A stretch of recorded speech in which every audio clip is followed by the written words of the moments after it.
Unlock the full potential with your business with Leadershipity. Our proven strategies have fueled growth for countless organizations. Ready to elevate your leadership and scale your success? Book your free 15-minute consultation now. Click the link in the show notes below and let's make your business soar. When you're kind of trying to tie on to brands, first of all, go in with a realistic opportunity of what you can really provide for them. And that's often going to be the exposure of your TV time, if you're in a league that has TV time, or your exposure of your following, or how many people are attending your games. We have a couple kids that do okay over at Hope College here in Michigan. That's a very small Division III, but they are the number 3 attended basketball program in the state of Michigan. After Michigan and Michigan State, they have a very good home attendance record. So while those kids are not getting TV time, they are getting high quality, localized access if they're playing. So both the men's and women's team both have opportunities for those kids to connect with local brands and be involved because they have a very good and well-attended following.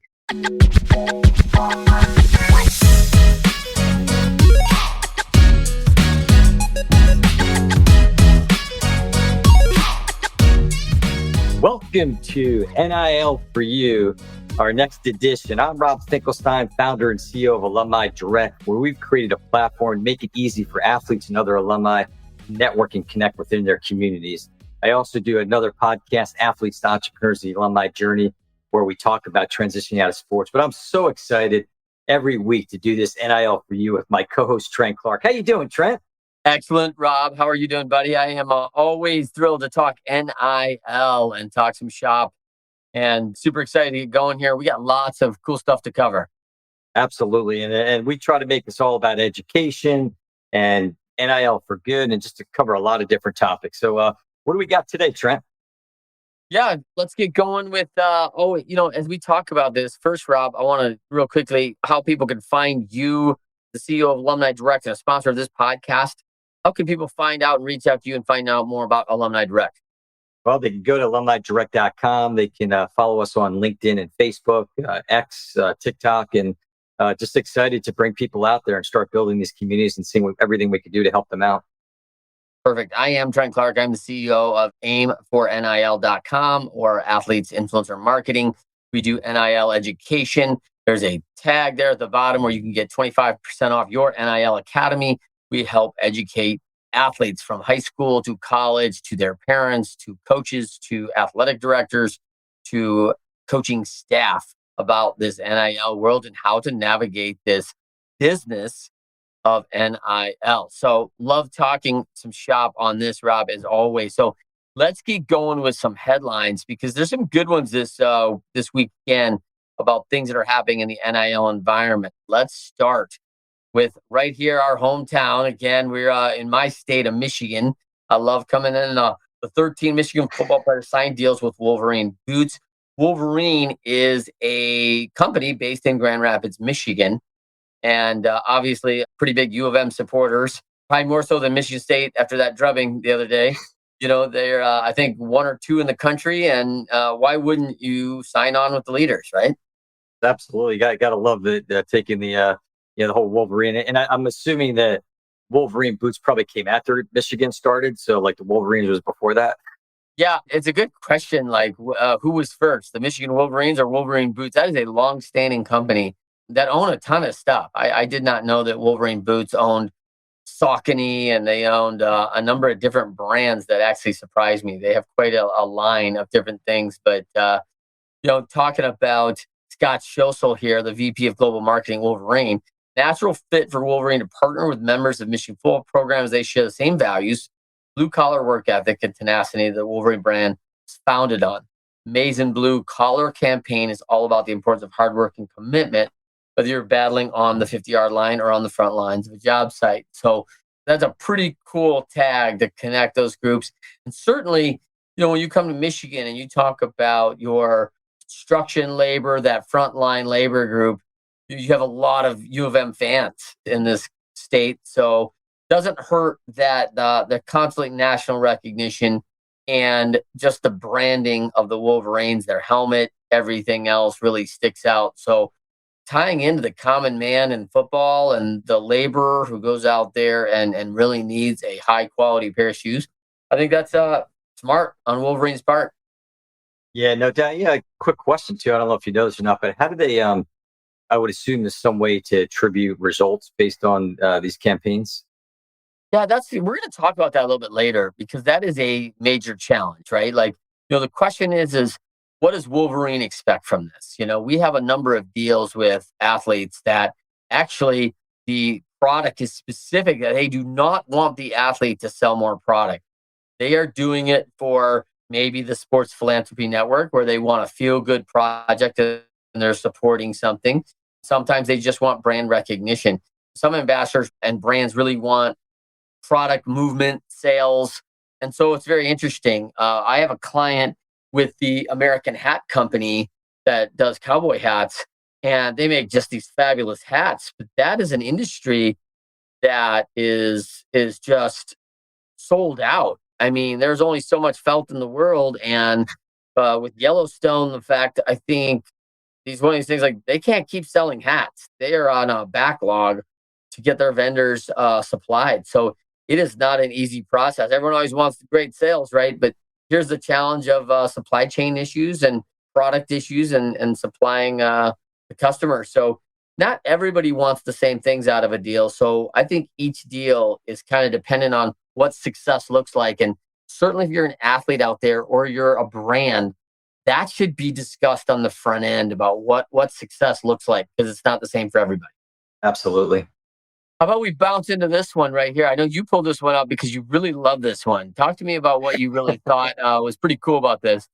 Yeah, this is cool. So the Utah Crimson Collective has partnered with a company, I think it was called For the Win 360.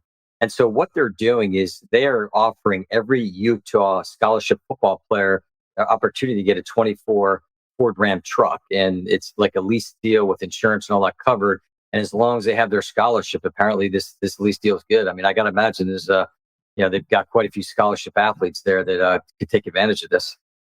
Yeah, amazing, right? I mean, a 2024 Ram 1500 Bighorn truck, which is probably retailing right now for, I don't know, somewhere in the $80,000 range. I mean, with the night edition package, no joke. So you have a brand that's coming alongside these kids, and then you have a collective of donors, the Crimson Collective, that will help pay the lease and insurance costs. Man, I mean, you could talk about not recruiting tool, but if I'm being a high school kid and I know that last year every scholarship player at Utah got a Ram Bighorn truck. I don't know, man. I'm looking pretty hard at Utah going, really? I think that's pretty cool, man. That's a good selling feature for sure. Oh, man. And, first of all, Utah is a gorgeous campus right there in the middle of Salt Lake City, up on a hill, and just a fabulous environment. And you're just right set up in the mountains. I mean, there's just more encouragement to go to Utah. I do not think this is going to hurt their program, and a great opportunity for the football kids for sure. And I think more of these deals, if we've seen some really creative deals, it will filter down to other athletics on how do you get creative. It may not be trucks, and I really appreciate that this is a pretty significant. By the way, can you imagine 85 or whatever it is, Bighorn trucks running around campus? Like that's crazy. It's a great TV commercial. Yeah, right. Yeah. They're going to probably do more with that. This one I thought was dear to my heart. I'm really glad you pulled this one, Rob, because Rob, if you don't know at Alumni Direct, Rob is just a very committed researcher. He really creates value for alumni. He creates value for us on this podcast, really thoughtful about things that are going on in this world. And I love this one with Alyssa and Giselle Thompson, the two sisters, high school girls, fabulous soccer players, and, doing deals early out of California. High school girls, I think they got these deals when they were 16 and 17. Wow. That's early. And I guess it kind of plays, and we've talked about some other shows, just the woman in sports now getting these opportunities on these NIL deals, which is great. And then also being soccer. So you're seeing most of the time we're hearing NIL stories on football and basketball are the big ones. But now to see this going with other sports and at the high school level, I think that's fantastic. Yeah. I mean, you can see these girls are, very close, 1 year apart, fabulous players. Alyssa was slated to go to Stanford actually this fall, but she was drafted very high in the women's NWL. Thus, Alyssa was number 1 overall, the first, which this was the one that flabbergasted me like probably 5-6 months ago, right? Which was that Alyssa could be number 1 over all these college players. I mean, Division I soccer is a highly competitive environment, the women, a feeder for our U.S. national team for sure. And out of all these fabulous players, the draft took Alyssa first, knowing that she would bypass Stanford to turn pro for Angel City FC. So this is a pretty exciting stuff for women athletics. I don't know if I agree with it, by the way, Rob. I think this young lady should probably go to Stanford and go get a great education. Right. But, and I would say that about male or female athletes. Right. There's a lot of time. I know pro sports aren't forever, and I don't know what the NWSL is paying, but Stanford is a great school and with a highly competitive program. And, that's a tough decision now. And this has been tough. It's interesting to me, Rob, because as a former baseball guy, right?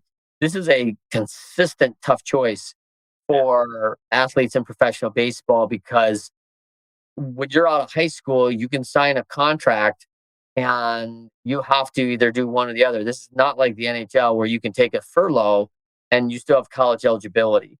So that's a very different environment. So if you choose pro baseball, you are losing college eligibility immediately and may have lost it entirely. And if you choose a Division I college baseball program, you have a 3-year commitment. You cannot leave the Division I environment for 3 years to go play pro ball. So that's a real kind of interesting thing that we're seeing these dynamics now of different rules for even different sports. And I think 2 shows ago, we talked about the NCAA tennis that's allowing these athletes to accept prize winning money to a level. So it's really interesting now that we're seeing by sport different rules. It is. So is it the same thing with soccer? Do you know, like, can they, once she goes pro, she can't play college, or is it different? Yeah, great question. I really don't know that. I really don't know what the soccer regulations are for both, and if it's the same for men and women, both. Right. Yeah. I don't know that either, by the way, of how that works. So that's an interesting case for me, is what the future holds for these kids. But either way, I am excited about the fact that these kids are getting a much better opportunity and more opportunities and tougher choices for sure. But these are good opportunities for these kids, and they're coming earlier. So, really got to be thoughtful about how they're going to do it. Yeah, no doubt. So what do we got here next? I know you like talking Stanford. we've talked about them a couple times before. Yeah, funny. Michigan kid. I never really wanted to talk about Stanford this much for sure. But you can see how these kids are serious about Stanford sports. I mean, this is a shot right here of Stanford versus Cal is competitive in anything, including field hockey, right? Here they are against Oregon, a massive, every Pac-10 just feels like a massive rivalry. And here you got this interesting quote, right? From Stanford taking this cautious approach. You and I have talked about the young lady, the basketball player who's fabulous, who has now a deal with New Balance, and Stanford's a Nike school. So it's going to be, we're watching how that plays out. Basketball season's fast approaching, so we'll know soon. And here's the head football coach, Troy Taylor, with the San Francisco Chronicle saying, we won't be using NIL as a recruiting tool, and I don't see that changing. Well, your conference rival over at Utah sounds like those trucks might be a recruiting tool. I don't know, but listen, I'm trying to see if I got any eligibility right now, Rob. So if I got a chance at a truck, I could maybe be a slot back over at the, Utah, Utes. Come on, man. So if he's not going to Utah, for all you listeners out there, if you got any connections in Stanford, maybe we can get Trent an honorary degree. There we go. Thank you.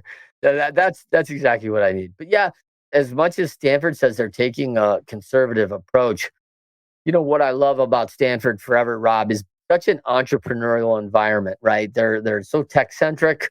They've created just they've created billions of dollars to our commerce, their graduates, right? And it's amazing the influence of the Stanford grads. And so I just don't see this being any different. So while Troy Taylor may be downplaying and kind of poo-pooing his NIL influence, I see a lot of influence coming out of the NIL space in Stanford. How do you see that? Yeah, I think it's they could talk about not doing it, but I mean, obviously all these athletes that are getting deals are examples. So maybe they're not consciously trying to do it, but they're living by example. Because when you see these athletes getting these deals, of course, other people are watching it. For sure. Let's finish up with some NIL for good. Yeah, this is a good one here. So Taj Washington at USC, star receiver there. Actually, it was interesting. He was talking about how he's been the backup the last couple of years, and now here he's going. He's the prime guy, and so he is a passionate cook.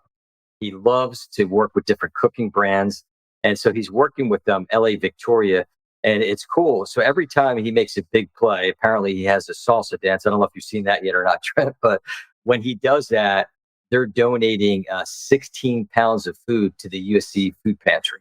Yeah, I love that. Right, tapping in to the salsa brand, which is so cool. Right, so cool how people are getting going. And then you read, the headline from the head coach. Right, he's one of the most unselfish players I've ever coached. He just comes to work to every single day. He's really competitive.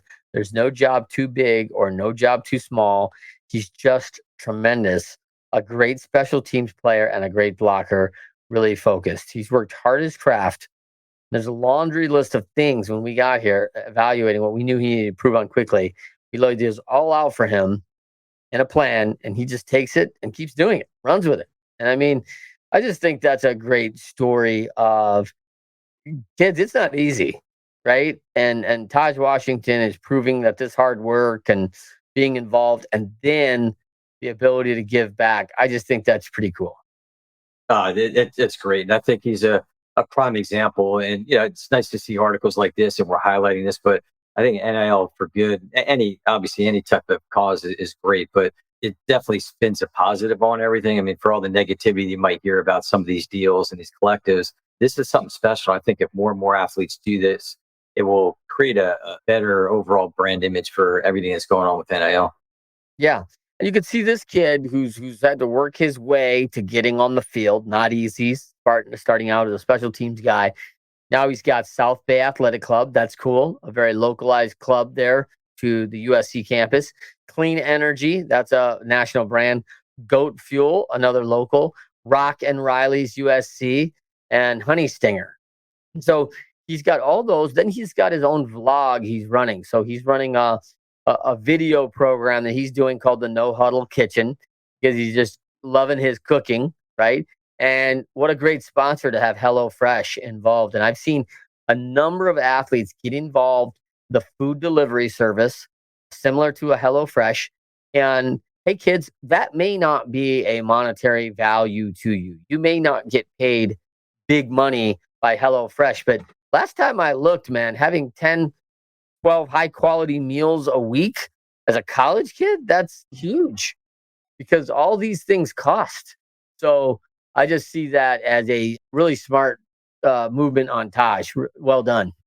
Yeah, absolutely. And then, it's, and I know we're gonna cover this, and you always talk about this in Trent's tips, but I think he's a good example of just all those brands that he's representing and just kind of setting himself up. It sounds like, based on what he's doing on the field, he's probably got a shot in the NFL, but how long is that going to last? And so once that's over, all this experience is going to help him out tremendously.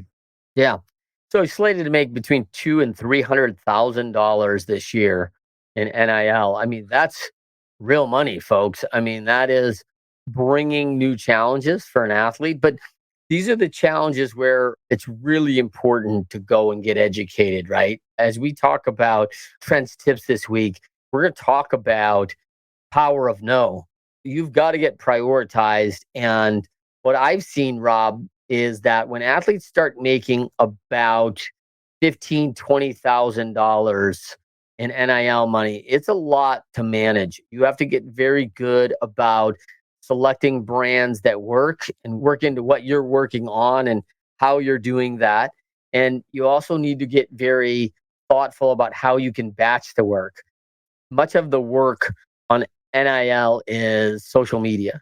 So if it's focused on social media, you got to take that Friday or Sunday, one of those lighter days in the week, and batch posts and get your posts out and make your stories and develop those at a time and a lot for each day to kind of organize your day, because you still have to be an athlete. You still have to be a student. You still have to make all the meetings. And I've said before on the show, when I talk to a lot of our athletes, I talk to them between 8 and 11 o'clock at night, because that's when they finally have time to talk for 20 minutes and make sure that they're walking a line and prioritizing what they need to get done. But one of the things I think is probably the biggest challenge, Rob, and in this prioritization is that a lot of these successful athletes have been hearing yes for a long time. Yeah, Rob, I want you on my team. Yeah, you can play quarterback. Yeah, we want you, to do this magazine shoot. Yeah, can we get an article with you? So there's a lot of yes. And coming from a baseball environment where we know, 30% success is a hero, right? This is kind of that environment. You're going to hear some no's. And hey, I'd love to work with you. So, when someone comes down and goes down to their local shop and says, man, I love going to this place. They've got the best tacos in town. And you go talk to Diana, the owner, and Diana says, hey, I really can't afford to do that right now. It sounds like a really cool idea. Let me consider what's possible, but it's a no for now. Maybe we revisit this in the spring. No's a good answer, right? No just tells you like, hey, on to the next one.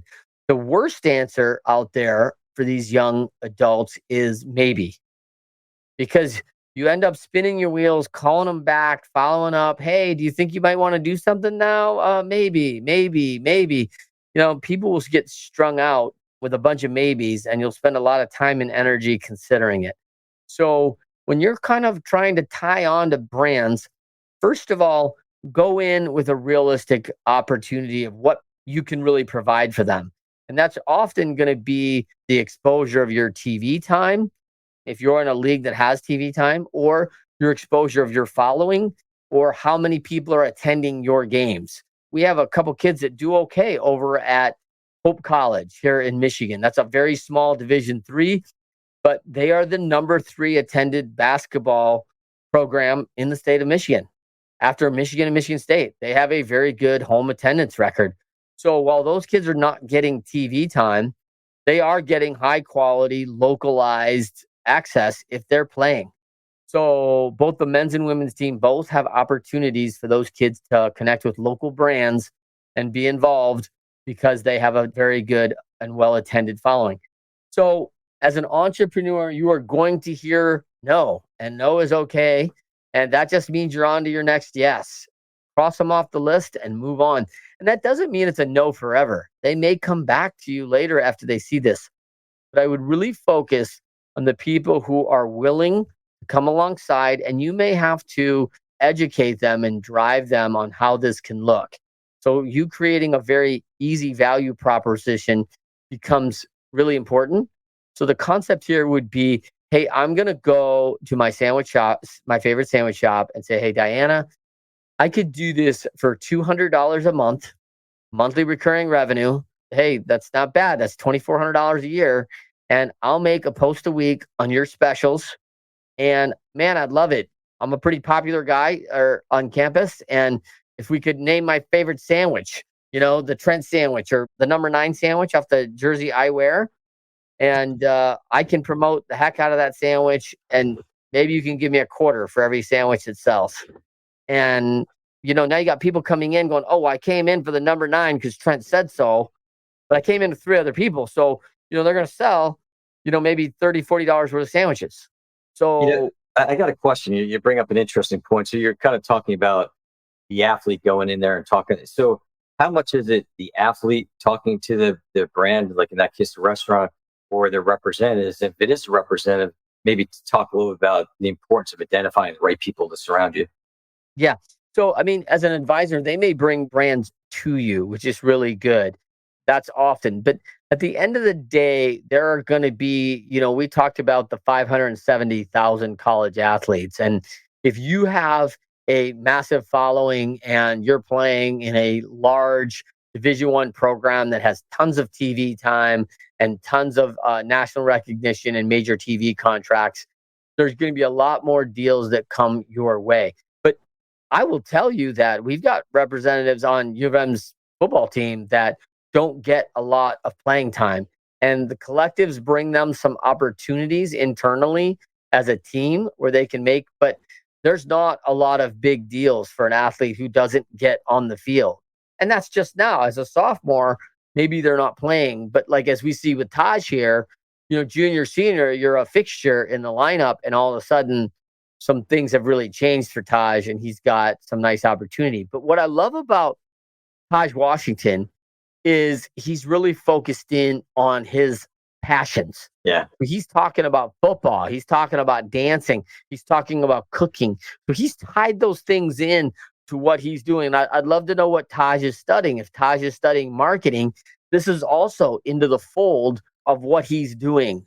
We've talked about this in the tips before, but to focus in and stay in your lane on kind of where your expertise and passions are a big deal. So that would be my suggestion for kids out there starting in high school to find out like, hey, I love going out. I'm a hunter and I love hunting gear and I love this. That's great. If you grew up doing crochet with your grandmother and it's like, hey, it's how it relaxes me. I go sit back and go sit down with my grandmother. It grounds me. She's great. She tells great stories. And I crochet. I learned this. And it's really my way to kind of decompress after a day of stress and hard days on the court or in the pool or whatever you're doing. So you got a passion for that, like roll with it. Like start doing some stuff on your social with it. That's fun stuff. And it really makes it uniquely you. And this is where you really want to be in social. And like you said, this is 82% social media. So you're going on a social media. I really advise kids, like get out and be the authentic you want to be. Because the last thing I want to end up is having to hold up this social media campaign for Trent Clark, talking about the 4 things I don't even have any passion, love for, but, oh, well, they're my sponsors. So I got to talk about these subjects that I don't know. So I sound silly. I'm always worried about sounding dumb. And then 2, I don't care about. That's going to show up in my authenticity and my energy, right? Or, how well am I going to promote that product if that's where I'm at? So your social should be an extension of you, the authentic you. And if people don't like the authentic you, then I wouldn't worry too much about them.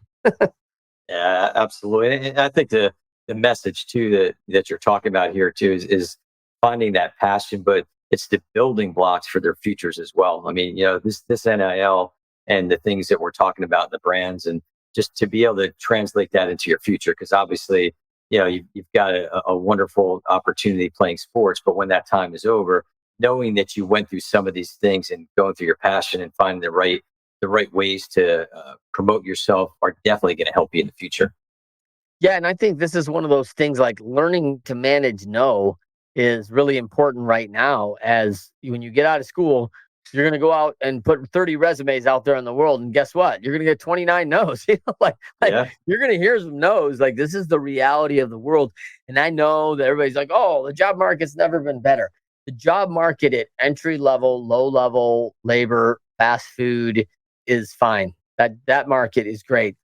The specialty market, the educated, the high skilled engineering, sales techs, those are tough jobs right now. Those are not easy jobs. And no matter what everybody's saying, that is not where the market's at today. So you're going to have to go compete just like you've done on the field.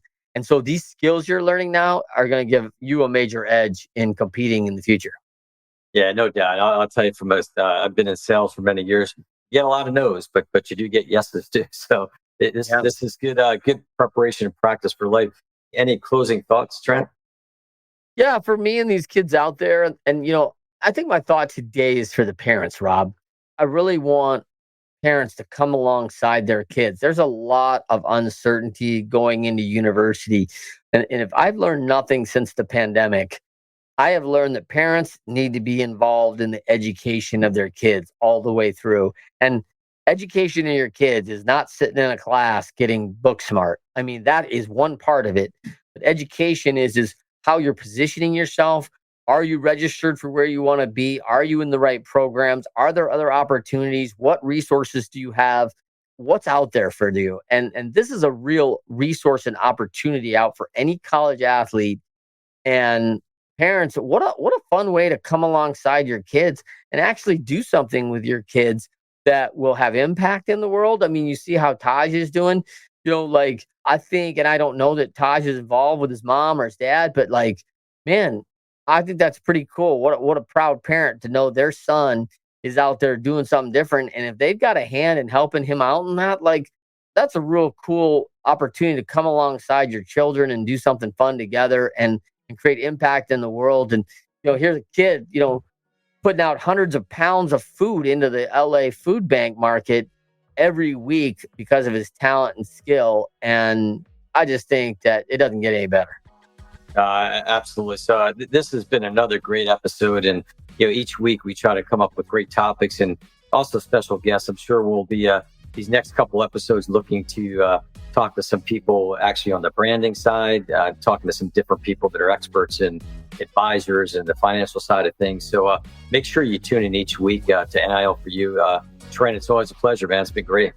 Yeah, always good to see you, Rob. And thank you for everybody coming along, joining us on NIL4U. Always a great time. Take care, everybody.